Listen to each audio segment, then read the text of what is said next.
2006 में international astronomical union मतलब IAU ने इनकी परिभाषा तय की और अब हमारे पास 8 ग्रह हैं। हाँ, और इन्हें 2 टीमों में बांटा गया है। 2 टीमें? सूर्य के पास के पहले 4 ग्रह मर्क्यूरी, वीनस, अर्थ और मार्स, ये टेरेस्ट्रियल प्लैनेट्स हैं। टेरेस्ट्रियल मतलब पृथ्वी जैसे, यानी चट्टानी ठोस सतह वाले और घने। और इन 4 के बाद आती है एस्टेरॉयड बेल्ट, जैसे कोई सीमा रेखा हो। बिल्कुल, और इस बेल्ट के पार हैं Jovian planets, Jupiter, Saturn, Uranus और नेपट्यून। जोवियन मतलब? जुपिटर जैसे। ये गैस जायंट्स हैं, आकार में बहुत बड़े, मुख्य रूप से गैस से बने, और इन सब के पास रिंग्स हैं, सिर्फ सैटर्न के पास नहीं। अच्छा, तो चलिए एक एक करके इनसे मिलते हैं। सबसे पहले सूरज के सबसे करीब मर्क्यूरी, बुध। सबसे छोटा, सबसे तेज, सूर्य का एक चक्कर सिर्फ 88 दिनों में पूरा कर लेता है। इसका कोई चांद नहीं है। और मैग्नेटिक फील्ड भी है इसका? हाँ, जो इतने छोटे ग्रह के लिए काफी यूनिक है। अगला है वीनस, शुक्र। इसे पृथ्वी की जुड़वा बहन कहते हैं, पर यह बिल्कुल अलग है। हाँ, साइज और मास में तो जुड़वा है, पर यह सौर मंडल का सबसे गर्म ग्रह है। सबसे गर्म? मर्क्यूरी से भी ज्यादा? जी हाँ, वजह है इसका वायुमंडल, जो सल्फ्यूरिक एसिड के घने बादलों से बना है।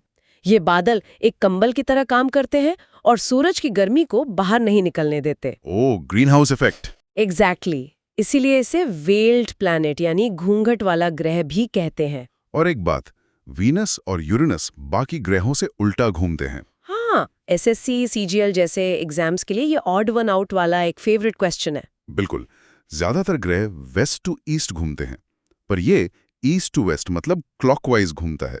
इसे मॉर्निंग और इवनिंग स्टार भी कहते हैं, क्योंकि ये सुबह और शाम को आसमान में सबसे ज्यादा चमकता है। सही।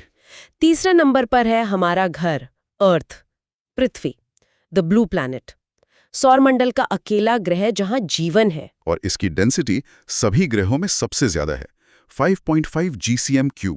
ये अपनी धुरी पर 23.5 डिग्री झुकी हुई हैं और इसी झुकाव की वजह से मौसम बदलते हैं। और चट्टानी ग्रहों में आखिरी है मार्स, मंगल, रेड प्लैनेट। इसका लाल रंग वहां की मिट्टी में मौजूद आयरन ऑक्साइड यानी जंग की वजह से है। अच्छा, तो ये जंग है? हाँ, यहाँ सौरमंडल का सबसे ऊंचा ज्वालामुखी और पर्वत ओलिम्पस मॉन्स है, जो माउंट एवरेस्ट से लगभग 3 गुना ऊंचा है। 3 गुना? जी। इसके 2 छोटे छोटे चांद हैं, फोबोस और डेमोस। तो ये थे 4 टेरेस्ट्रियल प्लैनेट्स। अब एस्ट्रॉयड बेल्ट को पार करके चलते हैं गैस जायंट्स की दुनिया में। सबसे पहले आता है ग्रहों का राजा, जुपिटर, बृहस्पति। सौर मंडल का सबसे बड़ा ग्रह, इतना बड़ा कि बाकी सारे ग्रह इसमें समा जाएं। पर मजे की बात यह है कि ये सबसे तेजी से घूमता भी है। सबसे तेज? हाँ, इसका एक दिन सिर्फ 9 घंटे 55 मिनट का होता है। बस इतनी तेजी से घूमने पर तो चक्कर आ जाए। हाँ, और इसी तेज रोटेशन की वजह से यहाँ सदियों से एक विशाल तूफान चल रहा है, द ग्रेट रेड स्पॉट। अच्छा, वो लाल धब्बा एक तूफान है? जी, और वो इतना बड़ा है कि इसमें पूरी पृथ्वी समा सकती है।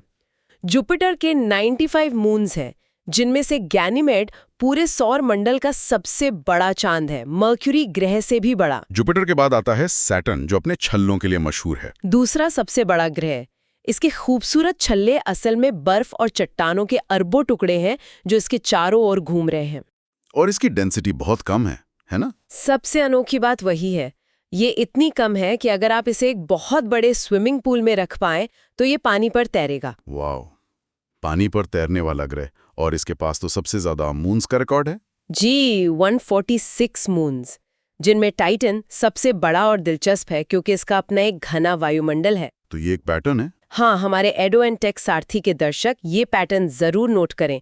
जोवियन प्लैनेट्स बड़े हैं, मून्स ज्यादा हैं और रोटेशन फास्ट है। सैटर्न के बाद है यूरेनस, अरुण। इसे लेटा हुआ ग्रह क्यों कहते हैं? क्योंकि ये अपनी एक्सिस पर 98 डिग्री झुका हुआ है। जहां बाकी ग्रह लट्टू की तरह घूमते हैं, यूरेनस एक गेंद की तरह लुढ़कते हुए सूर्य का चक्कर लगाता है। ऐसा क्यों? शायद अरबों साल पहले किसी बड़ी चीज से टक्कर के कारण ऐसा हुआ हो। इसे 1781 में विलियम हर्शल ने टेलीस्कोप से खोजा था।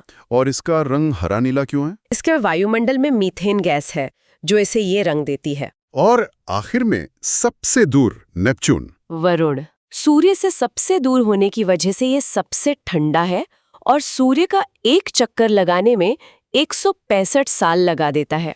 165 साल। हाँ, यहाँ सौर मंडल की सबसे तेज हवाएं चलती हैं, 2000 किलोमीटर पर आवर से भी ज्यादा। और इसकी खोज भी बड़ी दिलचस्प थी। बिल्कुल, इसे फिजिकली देखकर नहीं, बल्कि गणित की कैलकुलेशन से खोजा गया था। वैज्ञानिकों ने देखा कि यूरेनस की ऑर्बिट में कुछ गड़बड़ है और हिसाब लगाया कि कोई और ग्रह उसे खींच रहा है। और ठीक उसी जगह नेपच्यून मिला। अमेजिंग। ट्रूली।